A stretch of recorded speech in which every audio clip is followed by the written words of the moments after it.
क्या 2024 के चुनाव ईवीएम के जरिए होंगे? क्या वीवीपैट की पर्चियां गिनी जाएंगी? और अगर ये सब कुछ नहीं होता है तो क्यों नहीं विपक्ष को बहिष्कार कर देना चाहिए चुनावों का? क्योंकि अगर किसी ईवीएम से चुनाव हुए तो फिर बीजेपी तो 400 सीटें भी जीत सकती है।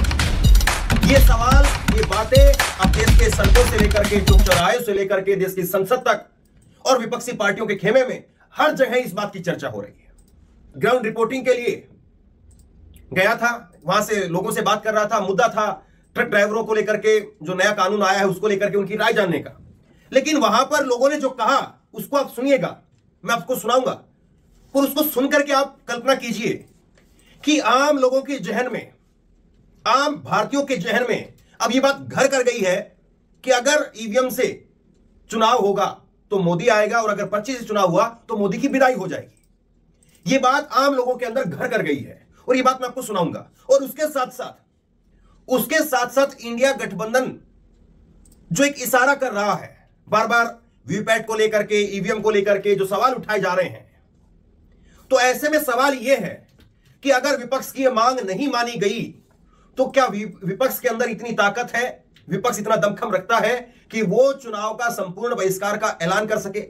या विपक्ष के अंदर इतनी ताकत है कि वो सड़कों पर उतर करके चुनाव आयोग से अपनी बात को मनवा सके? क्योंकि विपक्ष लगातार चुनाव आयोग के ऊपर यह सवाल खड़े कर रहा है कि हमें मिलने का समय चुनाव आयोग नहीं दे रहा है, हमसे मिलने के लिए चुनाव आयोग तैयार नहीं है, हम चुनाव आयोग से मिलना चाहते हैं, हम वीवीपैट को लेकर के मिलना चाहते हैं।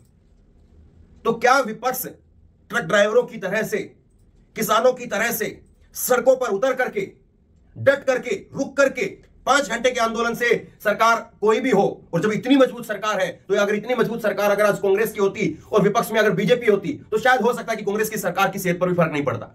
तो क्या विपक्ष के अंदर वो हिम्मत है, वो ताकत है कि जिस बात को वो कह रहा है, क्या उस बात को सड़कों पर उतर करके मनवाने का दमखम रखता है? या केवल ये चिट्ठियां भेज करके, इधर से उधर ये चिट्ठियां भेज करके विपक्ष खाना पूर्ति कर रहा है? इस बात को जरा समझिए। और 2024 के चुनाव के लिए आम जनता क्या चाहती है, इस बात को भी समझिए। ये इशारा बहुत बड़ा है। ये आम जनता का मन अगर इस तरह से है तो सोचिए, कांग्रेस पार्टी हो, बीजेपी और दूसरी सपा हो, या केजरीवाल की पार्टी हो और दूसरी पार्टियां हो, उनके कार्यकर्ताओं की मन की हालत क्या होगी और उनके कार्यकर्ताओं की मन की स्थिति क्या होगी, इस बात का आप कल्पना करिए। अगर आम लोगों का मन भी अब इस बात को लेकर के पुख्ता हो गया है कि ईवीएम से चुनाव होगा तो मोदी आएगा और अगर पर्ची से चुनाव होगा तो मोदी की विदाई हो जाएगी, अगर आम लोगों के अंदर ये मुद्दा घर कर गया है, तो जो कार्यकर्ता है, पार्टी का कार्यकर्ता जो ज्यादा चुनाव को लेकर के चीजों को समझता है और जो तमाम तरीके के हथकंडे अपनाए जाते हैं चुनाव में, उनको ज्यादा गहराई से वो समझता है, उसके मन में क्या चल रहा होगा? क्या ये मैसेज है देश की विपक्षी पार्टियों के लिए कि उनको भी सड़क पर आकर के अपनी बात को मनवाना होगा? या फिर आप जिस जो व्यवस्था है उस व्यवस्था के साथ चलिए और ये चिट्ठी का जो खेल है इसको किनारे कर दीजिए? मैं आपको कुछ झलक दिखाता हूं। पहले मैं ग्राउंड रिपोर्टिंग के लिए गया तो वहां पर लोगों ने क्या कुछ कहा उसको जरा सुन लीजिए, और उसके बाद में कांग्रेस पार्टी, इंडिया गठबंधन की तरफ से जो चिट्ठियां लिखी जा रही हैं, क्या वो उस छोर पर जाकर के खत्म होगी या उस छोर पर जाकर के डटेंगी, रुकेंगी, कि अब जो है वो विपक्ष सीधे तौर पर इस बात को लेकर के तैयार हो जाए कि या तो हमारी बात मानी जाए, वीवीपैट की जो पर्चियां उसको गिना जाए, और या फिर बहिष्कार हम कर सकते हैं या सड़कों पर हम उतर सकते हैं। एवढ्या वर्षांनी मुंबईत पावभाजी मस्त पर हम उतर सकते हैं। लोग क्या कह रहे हैं इस बात को जरा परखिए, इस बात को जरा समझिए, सुनिए। प्रधानमंत्री बने रहेंगे, ईवीएम जिंदाबाद, प्रधानमंत्री तब तक जिंदा रहेंगे। तो बात तो वही है। क्या कह रहे हो? ईवीएम जब तक जिंदा रहेगा तब तक प्रधानमंत्री जिंदा रहेंगे। कौन जिंदा रहेंगे? प्रधानमंत्री जो भी हमारे मोदी सरकार जो है तब तक रहेंगे जब तक ईवीएम जिंदाबाद रहेगा। अच्छा। और ईवीएम अगर खत्म, प्रधानमंत्री खत्म, वो नहीं रहेगा फिर। ये सही बात है? बिल्कुल सही है, बिल्कुल सही है। ये मतलब सब लोग ऐसा बोलने लगे? सब बोल नहीं सकते भाई साहब। इस साल में सरकार जा सकती है, बोल नहीं सकते। अगर अभी हम ही बोले ना, अभी पता लग जाए ना, पता लग जाए तो अभी हमें उठा बंद कर देंगे। मोदी के साथ अभी हमें बंद कर देंगे, लेकिन नहीं। अच्छा, इतनी मतलब कि वो है। अच्छा, जो बोलेगा उसको सरकार जेल में डाल देगी? बिल्कुल। मीडिया अगर अभी बोलती खिलाफ में, मीडिया उठा बंद कर देंगे, उनका लाइसेंस कैंसिल कर देंगे। यकीन मानिए, मैं बिल्कुल साधारण तरीके से गया था और वहां पर ट्रक ड्राइवरों से बात करने लगा। ऐसा नहीं कि कोई किसी से बात हुई थी, कोई राजनीतिक पार्टी के लोग थे, और ये लोग क्या कह रहे हैं, इन बातों को आप सुनते हैं, समझते हैं। ये कह रहे हैं कि यहां पर जो बोलेगा, जो आवाज उठाएगा, उसको जेल में डाल दिया जाएगा। जो पत्रकार बोलेगा उसके साथ में भी यही असर होगा। इस बात को कौन कह रहा है? इस बात को आम जनता कह रही है। और अगर आपको लगता है कि हो सकता है कि ये आम जनता के रूप में किसी पार्टी का कार्यकर्ता था या पार्टी का कार्यकर्ता हो सकता है, तो मैं आपको एक शख्स की और जुबानी सुनाता हूं। सुनिए, ये शख्स खुद जो है वो तिलक लगाए हुए था, भगवा रंग का जो है वो गमछा बांधे हुए था। और जब मैंने इसको कहा भी कि आप तो जो है वो क्यों पर्ची की, ईवीएम की बात कर रहे हैं, आपके लिए तो बीजेपी कह रही है कि मंदिर बन गया है, तो वो शख्स मुझे हाथ पकड़ करके लेकर के जाता है कि आओ दिखाता हूं मैं तुम्हें, मैं तो खुद बजरंगबली का भक्त हूं।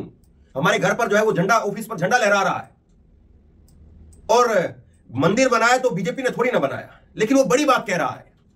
वो कह रहा है कि पर्ची से चुनाव होगा तो विदाई हो जाएगी, और मशीन से चुनाव होगा तो मोदी आएगा।